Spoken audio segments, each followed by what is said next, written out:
Teacher ആരോപെടുത്തി, teacher ഇതിന്റെ ഏജന്റായി. ടീച്ചർക്ക് ഈ അക്കൗണ്ടിലേക്ക് മാറ്റണമെങ്കിൽ ഒരാളെയും കൂടി വേണമായിരുന്നു. ടീച്ചറുടെ ഏറ്റവും ഫ്രണ്ടായ മറ്റേ ടീച്ചറെ കൂട്ടി. മനസ്സിലായോ? അപ്പൊ നിങ്ങൾ മനസ്സിലാക്കേണ്ട ഒരു കാര്യം, കേരളത്തിൽ പ്രണയത്തിന്റെ മറവിൽ പോലും കച്ചവടം നടക്കുന്നത് ഈ ഡ്രഗാണ്. ഞങ്ങൾ കണ്ടെടുത്തോളം ഇതൊരു വെള്ളപ്പൊടിയാണ്. ഇതൊരിക്കലും രക്ഷാകർത്താക്കൾ വിശ്വസിക്കാത്ത എന്താ പറയുക, ഇനി 2500 മുതലായി 45,000 രൂപ വരെ വിലയുണ്ട്. യൂറോപ്പിൽ ഇന്ന് 45,000 രൂപ, എത്ര കിൻഡലിനല്ല, ഒരു ഗ്രാമിന്. ഇത് ഏറ്റവും കൂടുതൽ ഉപയോഗിക്കുന്നത് പെൺകുട്ടികളാണെന്നാ ഇപ്പം പുതിയ കണ്ടെത്തൽ. എന്തുകൊണ്ടാണ് പെൺകുട്ടികൾ ഇത് ഉപയോഗിക്കുന്നതെന്നറിയോ? ഇത് അങ്ങോട്ടും ഇങ്ങോട്ടും കൊണ്ട നടക്കാൻ ഏറ്റവും സൗകര്യം പെണ്ണുങ്ങൾക്കാ. ഇത് 1-2 ഗ്രാം 5 ഗ്രാം പോലും പെൺകുട്ടികൾക്ക് ഏടെ വേണമെങ്കിൽ ഒളിപ്പിച്ചുകൊണ്ടോയി കൂടെ. ഈ നമ്മളെ പെരുമ്പാവൂരിൽ നിന്ന് ഇപ്പോ 1.5 കിലോ ഈ രാസലഹരി ആരുടെ കയ്യിൽ നിന്നാ കിട്ടിയത്? ഒരു പെൺകുട്ടിയുടെ കയ്യിൽ നിന്ന്. ഏടുന്നാ കിട്ടിയത്? ആ പെൺകുട്ടിയുടെ അണ്ടർവെയറിന്റെ ഉള്ളിൽ ആ പെണ്ണിന് വെച്ചത്. പോലീസിന് ഇങ്ങനെ പരിശോധിക്കാൻ പറ്റുമോ? ആ അണ്ടർവെയർ താത്ത് നോക്കട്ടെ, അങ്ങനെ പറയാൻ പറ്റുമോ? അപ്പൊ സ്വാഭാവികമായിട്ടും നമ്മുടെ പ്രൈവസിയുടെ ഭാഗമായി പലപ്പോഴും നമുക്ക് ചെന്നെത്താൻ കഴിയാത്ത സ്ഥലത്ത് ഈ സാധനം 1-2 ഗ്രാം കടത്തുവാൻ ഏറ്റവും നല്ല മാർഗം പെൺകുട്ടിയാണ്. എന്തുകൊണ്ടാണ് പെൺകുട്ടി ഈ ലോകത്തേക്ക് വീഴുന്നത്? എന്തുകൊണ്ടാണ് കുട്ടി ഈ ലോകത്തേക്ക് വീഴുന്നത്? ഇതിന് 2 സ്പെഷ്യാലിറ്റി ഉണ്ട്. അതുകൊണ്ട് ഇന്നോട്ട് നോക്കിക്കോ, ഈ ക്ലാസ് എടുത്തോണ്ടൊന്നും നിങ്ങൾ വേദാറാണ്ട. ഇതൊരു കർപ്പൂരം പോലത്തെ ഒരു സാധനമാണ്. കർപ്പൂരം കണ്ടിട്ടുണ്ട് നിങ്ങൾ? കൽക്കണ്ടി പോലത്തെ സാധനമാണിത്. വെള്ളം മുഖത്തിടുന്ന പൗഡർ പോലെ ഉണ്ടാവും, ഇല്ലെങ്കിൽ കിഴങ്ങിന്റെ പൊടി പോലെ ഉണ്ടാവും, അല്ലെങ്കിൽ പഞ്ചസാര തരി ഒട്ടിച്ച പോലെ ഒരു സാധനം, ഒരു ക്രിസ്റ്റൽ ടൈപ്പ്, ഒരു പൊടി ടൈപ്പിലാണ് ഇത് നമ്മൾ കണ്ടത്. അപ്പൊ നിങ്ങൾ 4ാം ക്ലാസ്സുകാരന്റെ കയ്യിൽ ഈ ക്രിസ്റ്റൽ ഉണ്ടോ, ഈ സാധനം ഉണ്ടോ, നിങ്ങൾ എപ്പോഴെങ്കിലും പരിശോധിച്ചിട്ടുണ്ടോ? ഇതെങ്ങനെ ഞങ്ങൾക്ക് തിരിയാ? നിങ്ങൾ ശരിക്കും ഈ ക്ലാസ് സീരിയസ് ആയിട്ടാണ് കേൾക്കുന്നതെങ്കിൽ നിങ്ങൾ ഇപ്പം ചോദിക്കണം, എന്റെ മോന്റെ കയ്യിൽ പഞ്ചാരയാണോ കർപ്പൂരാണോ കൽക്കണ്ടിയാണോ എന്ന് എങ്ങനെയാ എനിക്ക് മനസ്സിലാവുമെന്ന് ചോദിക്കണം. നിങ്ങൾ ആരെങ്കിലും ചോദിച്ചാ?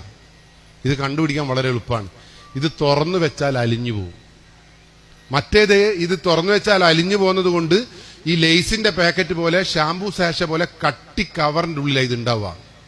അപ്പൊ സ്വാഭാവികമായിട്ട് ഈ കവറിന്റെ ഉള്ളിൽ ഇത് കാണുമ്പോൾ നിങ്ങൾക്ക് മനസ്സിലാക്കാൻ പറ്റും ഇതൊരു അന്തം വിട്ട നമ്മുടെ സാധനമാണ്. മനസ്സിലായില്ല? ഇപ്പൊ മനസ്സിലായില്ല നിങ്ങൾക്ക്? നിങ്ങളോട് ഇത് പറഞ്ഞ വലിയ കാര്യം. പക്ഷെ എന്റെ ക്ലാസ് കേട്ടിട്ട് ഒരു അമ്മയും ഒരു ഡിഗ്രി പഠിക്കുന്ന ചെക്കനും എന്റെ വീട്ടിലേക്ക് ഒരാഴ്ച മുമ്പേ വന്നിരുന്നു. ആ അമ്മ ടെൻഷനോട് വിറയോടുകൂടി പറഞ്ഞെന്താ പറയാ, കിട്ടി പോലീസേ കിട്ടി. ഞാൻ ചോദിച്ചു എന്ത്? മറ്റേത്. ഏത് മറ്റേത്? ഞാൻ ആകെ ബേജാറായിപ്പോയി. ഇനിയിപ്പോ എന്നോടെന്തിനാപ്പ മറ്റേത് അങ്ങനെ പറയാം. ഞാൻ ആകെ ടെൻഷനാകുമ്പോൾ ഞാൻ ചോദിച്ചു എന്താ നിങ്ങളെ മകന്റെ മകളെടുത്ത് നിന്ന് കിട്ടിയത്? ഒരു 2nd ഇയർ ഡിഗ്രിക്ക് പഠിക്കുക. നിങ്ങൾ പറഞ്ഞ ഈ കവറുണ്ടല്ലോ അത് കിട്ടി. ഞാൻ ചോദിച്ചു ഏടുന്ന്? ഓളെ പെട്ടിന്ന്. ഞാൻ പറഞ്ഞു കിട്ടിയ സാധനം നിങ്ങൾക്ക് ഞാൻ വിറകൈകളാൽ, മനസ്സിലായില്ല, ഒരു കുടുംബം നശിക്കാൻ പോകുന്നൊരു വിറകൈകളല്ല ആ സാധനം എടുത്തു നോക്കുമ്പോ ഇല്ലേ, നമ്മളെ ഫ്ലാസ്കിന്റെ ഉള്ളിൽ മണം വരുന്നതിന് ഒരു പൊടി ഇടൂല്ലേ, ഒരു സാധനം കണ്ടി നിങ്ങൾ കവറിന്റെ ഉള്ളിൽ ഒരു തരി പോലത്തെ, ഈ പെട്ടീന്റെ ഉള്ളിലും അതുണ്ടാവും.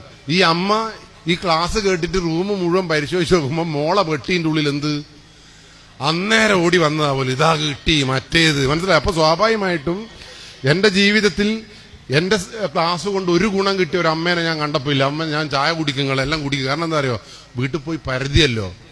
ആ പരതലാണ്, ആ സംശയമാണ് ഈ ലഹരിക്കെതിരെയുള്ള പോരാട്ടത്തിന്റെ വിജയമെന്ന് ഞാൻ കണക്കാക്കുന്നു. അവിടെയാണ് ഈ സംശയമില്ലായ്മയാണ് നമുക്ക് അവർക്ക് എന്താവുന്നത് കരുത്തേക്കുന്നത്. പറഞ്ഞ മനസ്സിലായല്ലോ? ഇനി ഇതിന്റെ പ്രത്യേകത എന്താ? ഇത് വളരെ സിമ്പിളാട്ടോ.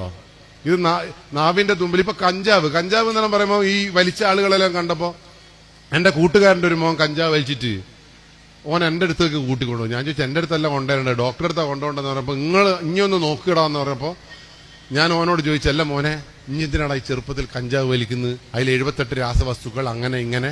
എനക്കൊരുത്തനെ കിട്ടിയതോടുകൂടി ഞാൻ മോനെ ഉപദേശിച്ചങ്ങ് കൊന്ന്. ഒരു അരമണിക്കൂർ എന്റെ ഉപദേശം കേട്ടപ്പോ ചെക്കൻ ഇങ്ങനെ ഇരുന്ന് ശരിയാണല്ലോ എന്നല്ലോ എന്ന് പറഞ്ഞപ്പോ ഞാൻ വിചാരിച്ച് ഞാൻ ജയിച്ച്. കാരണം എന്റെ ഉപദേശവും കേട്ടല്ലോ. ഒരു അരമണിക്കൂർ 25 മിനിറ്റ് കഴിഞ്ഞപ്പോ ഈ ചെക്കൻ എന്നോട് പറഞ്ഞതെന്നറിയോ, ഓൻ എന്നെ പരിചയമൊന്നുമില്ല, അവന്റെ അച്ഛനും ഞാനും ഒന്നിച്ച് പഠിച്ചത്. ഓൻ എന്നോട് പറയാം, രംഗീശേട്ടാ. ഞാൻ എന്തെന്നോടാ? നിങ്ങൾ പറഞ്ഞെല്ലാം ഞാൻ കേട്ടില്ലേ? ഞാൻ കേട്ട്. ഇനി ഞാൻ പറയുന്ന നിങ്ങൾ കേക്ക്. ഞാൻ ആയിക്കോട്ടെ ഇനി പറഞ്ഞോളി. ഓൻ പറഞ്ഞതെന്നറിയോ, ഒന്ന് പുകച്ചിട്ട് നിങ്ങൾ എന്നെ ഉപദേശിച്ചു നോക്ക്, എന്തൊരു രസമായിരിക്കും എന്നറിയാം ഇതറിയാൻ. നിങ്ങൾ പുകക്കാത്തോണ്ടാണ് എന്ത് സംഭവിക്കുന്നത്, നിങ്ങൾ ഈ മണ്ടത്തരം പറയുന്നതെന്ന്. അങ്ങനെ ആ സിഗരറ്റിലേക്ക് ഒന്ന് വലിച്ചു നോക്ക്, ഒരു ഗ്ലാസ് കുടിച്ചു നോക്ക്. കൂട്ടുകാരുടെ പ്രലോഭനത്തിന് വഴങ്ങിയിട്ടാണ്. വേണ്ടാന്ന് പറയുന്നത് തീർന്ന പ്രശ്നമേ ഉള്ളൂ. പക്ഷെ ഈ രാസലഹരി അങ്ങനെയല്ല. ഈ രാസലഹരി ഒരു തരി, ഇതൊരു കിൻഡലൊന്നും വേണ്ട, ഒരു മൈക്രോ മില്ലി, അതായത് നഖത്തിന്റെ ഉള്ളിൽ പെടുന്ന ഒരു പൊടി നമ്മളെ ചുണ്ടിൽ, നമ്മളെ മൂക്കിൽ, നമ്മളെ കണ്ണിൽ അല്ലെങ്കിൽ വെള്ളത്തിൽ, മിഠായിയിൽ, ജ്യൂസിൽ ഏതെങ്കിലും ഒന്ന് കലക്കിയിട്ട് അങ്ങ് കുടിച്ചാലില്ലേ വയറ്റിലങ്ങ് എത്തിയാൽ മതി, ഭയങ്കര സന്തോഷമായിരിക്കും പോലും. ഭാര്യനെ സ്നേഹിക്കുന്ന ഭർത്താവില്ലേ സ്നേഹിച്ച് കൊല്ലും പോലും. കാമുകീനെ പ്രണയിക്കുന്ന കാമുകൻ ഇത് ഉപയോഗിച്ചാലേ കാമുകീനെ നക്കിക്കൊല്ലും പോലും. ഇനി പശുവിനെയാ പോറ്റുന്നെങ്കിൽ പശുവിനില്ലേ പുല്ലും തവിടും മിടക്ക് സ്വർണ്ണടക്കം ഇട്ട് കൊടുക്കും പോലും. ഇനി ഫുട്ബോളാണ് ഇഷ്ടപ്പെടുന്നതെങ്കിൽ ഫുട്ബോളാണ് ശക്തി.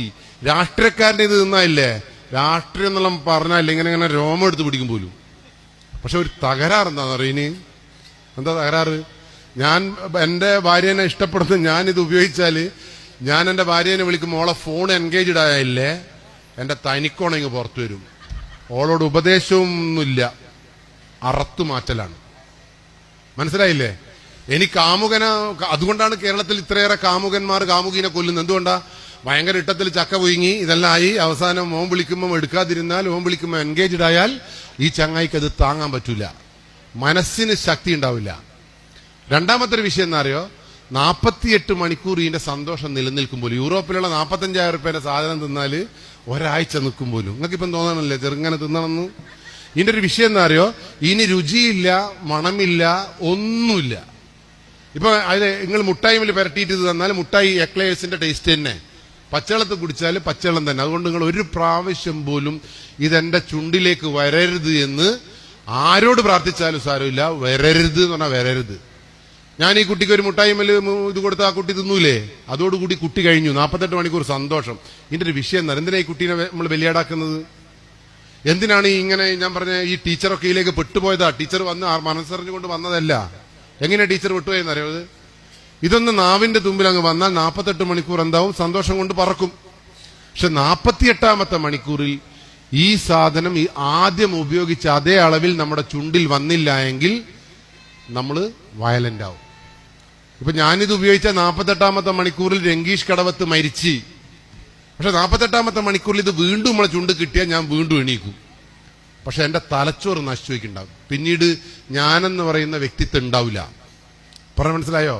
നിങ്ങളെ മക്കൾ തിന്നാൽ 48ാമത്തെ മണിക്കൂറിൽ അവന്റെ തലച്ചോറ് റീസെറ്റ് ആവും. പക്ഷെ വീണ്ടും അത് കിട്ടിയാൽ നമുക്കത് മനസ്സിലാവില്ല. ഓക്കെ, അപ്പൊ സംഭവം മനസ്സിലായോ നിങ്ങൾക്ക്? ഫുട്ബോളിനെ ഇഷ്ടപ്പെടുന്നോ ഫുട്ബോളിനെ തന്നെ ഇഷ്ടപ്പെടും. അമ്മേനെ സഹായിക്കുന്നവന് അമ്മ തിരുമ്പും ഓൻ ഒലുമ്പും അമ്മ ബീയും, അമ്മ ബീഞ്ഞാൽ ഓൻ ആറിയിടും. ഇത്രയും ഭയങ്കര ബന്ധം ഉണ്ടാവും. അപ്പൊ നമുക്ക് മനസ്സിലാക്കാൻ ഇത് വളരെ ബുദ്ധിമുട്ടാണ്. അപ്പൊ ഇതിന്റെ ഇതെന്തിനാ ഏറ്റവും കൂടുതൽ? ഇത് ആൺകുട്ടികൾ ഉപയോഗിക്കുമ്പോൾ പാർട്ടി ഡ്രഗ് എന്നും പെൺകുട്ടികൾ ഉപയോഗിക്കുമ്പോൾ റേപ്പ് ഡ്രഗ് എന്ന് അറിയപ്പോ പെൺകുട്ടികളാണ് ഇത് റേപ്പ് ഡ്രഗ്. അതിന്റെ പ്രത്യേകത എന്നറിയോ? നിങ്ങൾ ഇതൊന്ന് അങ്ങ് രുചിച്ചായില്ലേ നിങ്ങൾ എത്ര പ്രാവശ്യം ബലാത്സംഗം ചെയ്താലും ഗർഭിണി ആയാലും നിങ്ങൾ അറിയില്ല. കേരളത്തിലെ പത്രം തുറന്നു നോക്ക്. 18 വയസ്സുകാരി കോഴിക്കോട് ഗവൺമെന്റ് ഹോസ്പിറ്റലിൽ വന്നപ്പോ അച്ഛനും അമ്മയും വന്നപ്പോൾ പറഞ്ഞു വയറ്റിൽ വേദനയാണെന്ന് പറഞ്ഞു. ഓള് കക്കൂസ് പോയി. എന്ത് സംഭവിച്ചു? ഒരു കുട്ടീനെ പ്രസവിച്ച് ജനലിന്റെ ഉള്ളിൽ കൂടി അപ്പുറത്തെ പറമ്പിലേക്ക് എറിഞ്ഞു. ഡോക്ടർ ആ നഴ്സ് ഇത് കേട്ടപ്പോ കുട്ടീനെ കരച്ചിൽ കേട്ടപ്പോ എടുത്തു നോക്കുമ്പോ 2,900 ഗ്രാം ഭാരമുള്ള ചന്ദനത്തിന്റെ കളറുള്ള ഒരു പെൺകുട്ടി. ഏടുന്ന വന്നേന്ന് നോക്കുമ്പോൾ ജനലിന്റെ അടുത്തുകൂടി ഇങ്ങനെ ഈ പൊക്കിൽ കൂടി ഒരഞ്ഞു മാറിയ നനഞ്ഞ അത് കണ്ടപ്പോ ആ നഴ്സിന് മനസ്സിലായി ഈ കുട്ടി. അപ്പൊ വന്നു നോക്കുമ്പോ ഒരു 18 വയസ്സുകാരി ഒരു കൂസലും ഇല്ലാണ്ട് ഇങ്ങനെ പ്രസവിച്ചിട്ട് ഇങ്ങനെ നിൽക്കുന്നു. എന്റെ വിഷയം എന്താ പറയുക? അച്ഛനും അമ്മയ്ക്കും ഈ കുട്ടി 9 മാസം ഗർഭിണിയായത് വീട്ടിലുള്ളത് അറിഞ്ഞില്ലേ? അമ്മയും അച്ഛനും. എറണാകുളത്ത് 21ാമത്തെ തട്ടിലുള്ള ഫ്ളാറ്റിലെ പെൺകുട്ടി 9ാമത്തെ മാസം 6ാമത്തെ മാസം ബാംഗ്ലൂരിൽ നിന്ന് പഠനം ഉപേക്ഷിച്ച് ഞാൻ പഠിക്കുന്നില്ല, അച്ഛന്റെയും അമ്മേന്റെയും കൂടെ ജീവിക്കുന്നതെന്ന് പറഞ്ഞിട്ട് ആ വീട്ടിൽ ജീവിച്ചപ്പോ ഒരു 9.5 മാസമാകുമ്പോൾ കുട്ടിക്ക് വയറുവേദനയാവുന്നു, ബാത്റൂമിൽ പോകുന്നു, കുട്ടി പ്രസവിക്കുന്നു. അത് കുട്ടി ആ ബാത്റൂമിൽ നിന്ന് വരുമ്പോൾ കുട്ടിയുടെ കയ്യിൽ ഒരു ആമസോണിന്റെ ബാഗ് ഉണ്ടായിരുന്നു. ആ ബാഗുമായി 21ാമത്തെ ഫ്ളാറ്റിന്റെ മേലെ പോയി ആ പറമ്പിലേക്ക് ആ എറണാകുളത്തിന്റെ മണ്ണിലേക്ക് ചവറ്റുകൊട്ടയിലേക്ക് ആ ബാഗ് വലിച്ചെറിയുമ്പോൾ ആ കുട്ടിയുടെ ബാഗിൽ 3 കിലോ 100 ഗ്രാം ഭാരമുള്ള എള്ളിൻ കളറുള്ള ഒരു ആൺകുട്ടി ഉണ്ടായിരുന്നു. ഒന്ന് ആലോചിച്ച് നോക്ക്. നിങ്ങൾ പ്രസവിച്ചില്ലേ? എനക്കെന്റെ ഭാര്യനെ ഓർമ്മിക്കുമ്പോൾ ഒന്നും കൊടുക്കാനാ തോന്നുന്നത്. കാരണം എന്താ പറയുക? ഓള് പ്രസവിച്ചിട്ട് വരുന്നൊരു വരവുണ്ടായിരുന്നു. 3-4 എടുത്തിട്ട് പിന്നെ കോയമ്പിടുന്ന് പൊടി കൊടുക്കുന്നു. 3-3.5 ലക്ഷം ഉറുപ്പ്യ ചെലവാ. ഈ പിള്ളേരെന്താന്ന് ബാത്റൂമിൽ പോന്ന് ബും പ്രസവിക്കുന്നു, ഓളെ തന്നെ മുറിക്കുന്നു, ഡും ചാടുന്നു, ഇങ്ങോട്ട് പോരുന്നു. എന്തുകൊണ്ടാണ് ഈ പെൺകുട്ടി ഇത് അറിയാതെ പോയത്? പറ. ഇനിപ്പറ നിങ്ങള് ഈ ഡ്രഗ്സ് ഉപയോഗിക്കുന്ന കുട്ടിക്ക് ഗർഭിണിയായതും മനസ്സിലാവില്ല, പ്രസവിക്കുന്നതും മനസ്സിലാവില്ലാത്തൊരു മാനസികാവസ്ഥയിൽ, പ്രത്യേകിച്ച് കൗമാരത്തിൽ ഇതും കൂടി ചേരുമ്പോൾ ഒരു തരത്തിലും മനസ്സിലാവില്ല. പറഞ്ഞ മനസ്സിലായില്ലേ? അതുകൊണ്ട് ഇന്നു മുതൽ നിങ്ങൾ സൂക്ഷിച്ചോ. ഇത് മനസ്സിലാക്കാൻ വളരെ എളുപ്പമാണ്. നമ്മളെ നാട്ടിൽ കഴിഞ്ഞ ദിവസം 8ാം ക്ലാസ്സിലെ കുട്ടിയോട് ആ ബ്യൂട്ടീഷ്യൻ പറഞ്ഞ എന്താ, എനിക്ക് ബൈക്ക് പഠിക്കണോടാ. ഓമന് പഠിക്കണം, അച്ഛൻ സമ്മേക്കൂല, അച്ഛൻ ഗൾഫിലാ, എന്റെ അച്ഛൻ പൊട്ടനാടാ, ഇനി ഇറങ്ങി വാ, രാത്രി അമ്മ ഉറങ്ങുമ്പോ ഇനി ഇറങ്ങി വാ. ഈ ചെക്കൻ 8ാം ക്ലാസ്സിലെ ചെക്കനെ ഈ ബ്യൂട്ടീഷ്യൻ ഇറക്കി കൊണ്ടുവന്നിട്ട് വീട്ടിലേക്ക് കൂട്ടിക്കൊണ്ടുപോയില്ലേ? എന്താ വീട്ടിലേക്ക് കൂട്ടിക്കൊണ്ടുപോയി ചെയ്തത്? വീട്ടിൽ കൊണ്ടുപോയിട്ട് അവന്റെ ഭാര്യ കുറച്ച് ഡ്രസ്സെല്ലാം ഇട്ടിട്ട് ഇവനൊന്ന് കെട്ടിപ്പിടിച്ച് ഒരു ഉമ്മാങ് കൊടുത്ത് കുറച്ച് സെൽഫിയെല്ലാം എടുത്ത് പോന്ന പോക്കിൽ ബൈക്ക് പഠിച്ചോ പറഞ്ഞിട്ട് വെള്ളത്തിൽ ഈ സാധനം പൊടിച്ചങ്ങ് കൊടുത്തു. ഇത് കുടിക്കുമ്പോൾ എന്ത് സംഭവിച്ചിട്ടുണ്ടാവും പറ? ഒന്നും മനസ്സിലായിട്ടുണ്ടാവില്ല. ചെക്കൻ ബൈക്ക് ഓടിച്ചു. ബാക്കി പറങ്ങള് 48ാമത്തെ മണിക്കൂറിൽ പറഞ്ഞോ, ഈ സാധനം ഇല്ലാതെ ചെക്കന് പറ്റൂല, വയലൻസ് ഇങ്ങനെ ഇങ്ങനെ ഇങ്ങനെ ഇങ്ങനെ മുട്ടും. ഇല്ലെങ്കിൽ അവസാനം ആ 48ാമത്തെ മണിക്കൂറിൽ ഇത് കിട്ടിയിട്ടില്ലെങ്കിൽ ഒരു ആപത്തിലേക്ക് എന്തായാലും പോകും. ഇപ്പൊ 48ാമത്തെ മണിക്കൂറിൽ പിന്നെ 48ാമത്തെ മണിക്കൂറിൽ ഇവനെ ബൈക്ക് ഓടിക്കാൻ വിളിക്കണോ വേണ്ടയോ പറ? ഓൻ സ്വന്തം ആ വീട്ടിൽ നിന്ന് ഇറങ്ങി വരും. ഇറങ്ങി വന്നപ്പോ ഈ പെൺകുട്ടി പറഞ്ഞു, എപ്പം വന്നാലും തരൂല ഇത്, ഇനി എനിക്കിത് വെറുതെ തരണമെങ്കിൽ നീ 2 പേരെ ഇവിടത്തേക്ക് കൂട്ടിക്കൊണ്ടുവരണം. ഓൻ ആരെയാ കൂട്ടിക്കൊണ്ടുവരിക? ഓന്റെ ശത്രുവിനെയാണോ ഓന്റെ ചങ്ക് ബ്രോനെയാണോ കൂട്ടിക്കൊണ്ടുവരിക? ഇതിന്റെ ഏറ്റവും വലിയ വിഷയം അതാണ്. ഞാനിത് ഉപയോഗിക്കുന്നുണ്ട് എങ്കിൽ, ഞാൻ ഇവിടെ നിലനിൽക്കണമെങ്കിൽ എനിക്ക് ഈ നമ്മളെ മണി ചെയിന് പോലെ ഈ സാധനത്തിനെ അപ്പുറത്തേക്കും ഇപ്പുറത്തേക്കും വളർത്തിക്കൊണ്ടുവരണം. അപ്പൊ ഡോക്ടർ ഇനി ടീച്ചർ എങ്ങനെയാ നശിച്ചുപോയെന്ന് പറ? ടീച്ചർ ആരോപെടുത്തി, ടീച്ചർ ഇതിന്റെ ഏജന്റായി, ടീച്ചർക്ക് ഈ അക്കൗണ്ടിലേക്ക് മാറ്റണമെങ്കിൽ ഒരാളെയും കൂടി വേണമായിരുന്നു. ടീച്ചറുടെ ഏറ്റവും ഫ്രണ്ടായ മറ്റേ ടീച്ചറെ കൂട്ടി. മനസ്സിലായോ? അപ്പൊ നിങ്ങൾ മനസ്സിലാക്കേണ്ട ഒരു കാര്യം, കേരളത്തിൽ പ്രണയത്തിന്റെ മറവിൽ പോലും കച്ചവടം നടക്കുന്നത് ഈ ഡ്രഗാണ്. നമ്മൾ ഉള്ളേരി ഹോസ്പിറ്റലിന്റെ മുമ്പിൽ നിന്ന് ആ ലോഡ്ജിൽ നിന്ന് 2.400 ഗ്രാം ഈ സാധനം പിടിച്ചപ്പോ ആരുടെ കയ്യിൽ നിന്നാ പിടിച്ചത്? ഒരു 23 വയസ്സുള്ള തങ്കപ്പെട്ട ഒരു പെൺകുട്ടീന്റെ കയ്യിൽ നിന്ന്. അപ്പുറത്താരായിരിക്കുന്നത്? ഓന്റെ 27 വയസ്സുള്ള കാമുകൻ. പ്രണയത്തിന്റെ മറവിലായി കച്ചവടം നടത്തി. നടക്കാവിൽ ഇതേ പ്രണയിതാക്കൾ, വേറെ പ്രണയിതാക്കൾ, കണ്ണൂരിൽ ലിവിംഗ് ടുഗദർ, കല്യാണം കഴിക്കാണ്ട് ഒന്നിച്ച് താമസിക്കുന്ന ആൾ. കുറ്റ്യാടിയിൽ നിന്ന് ഈ ഓപ്പറേഷൻ തൂഫാന് ശേഷം ഒരു കാറ് സംശയാസ്പദമായി നാട്ടുകാർ കണ്ടുപിടിച്ചപ്പോ അതിൽ നിന്ന് കിട്ടിയതും കാമുകനിയും കാമുകിയായിരുന്നു. തൃശ്ശൂരിൽ നിന്ന് കാമുകനിയും കാമുകിയും. അപ്പൊ പ്രണയത്തിന്റെ മറവിൽ ഒരു പ്രണയ മാഫിയ ഈ ലഹരിക്ക് പിന്നിലുണ്ട് എന്ന് മനസ്സിലാക്കാനുള്ള സാമാന്യമായ വിവേകം നമ്മളെ മക്കൾക്ക്. നിങ്ങൾക്ക് ഇനി നിങ്ങൾ ആര് പ്രണയിക്കാനാ? അതാണ് നിങ്ങളത്. ഇനിയിപ്പോ പറയട്ടെ, എനിക്കിപ്പം ക്ലാസ് എടുക്കുമ്പോയില്ലേ, നിങ്ങളോട് എനിക്കൊരു പ്രണയം അങ്ങ് മുട്ടിയെന്ന് വിചാരിച്ചോ, ഞാൻ വാട്സപ്പിൽ ഐ ലവ് യു ഒന്നും അയക്കണോ? ഞാൻ സ്റ്റേജിൽ നിന്ന് ഇറങ്ങുമ്പോൾ ഒരു മുട്ടായിമ്മല് ലേശം പെരട്ടിയിട്ട് ആളുകളെ മുമ്പ് അങ്ങ് തരൂ. ഇത് ബാക്കി പറഞ്ഞോളി. നിങ്ങളില്ലേ ഓനെ ആ പൊട്ടൻ എനക്കല്ലേ തന്നിക്കുള്ളൂ എന്ന് എൻ്റെ ഒറ്റ മിണുങ്ങലായിരിക്കും. ആ മിണുങ്ങിയാൽ എന്നാ സംഭവിക്കുമെന്ന് പറ? 48 മണിക്കൂർ ഭർത്താവിനെ ഇങ്ങനെ നോക്കി പാടുന്നു, വാഴ്ത്തിപ്പാടുന്നു, തിരുമ്പുന്നു, ഇങ്ങനെ ഭയങ്കര എല്ലാ പണിയെടുക്കും. 48ാമത്തെ മണിക്കൂറിൽ ഇത് കിട്ടിയില്ല എങ്കിൽ നിങ്ങളെ ജീവിതം തലച്ചോറ് പോയി. നിങ്ങൾക്ക് ഏടുന്ന് കിട്ടും ഇത്? നിങ്ങൾക്ക് എന്റെ വീടറിയോ? ആ വീട്ടിന്റെ മുറ്റത്ത് ഇങ്ങനെ നിൽക്കുന്നുണ്ടാവും നിങ്ങൾ. അത് ഏടുന്നാ തപ്പിപ്പിടിക്കുന്നതെന്ന് പടച്ചോൻ ഉണ്ടാക്കുമ്പോളാ. കാരണം നിങ്ങളത് ഉപയോഗിച്ചില്ല എങ്കിൽ നിങ്ങൾ തല തല്ലി മരിച്ചു.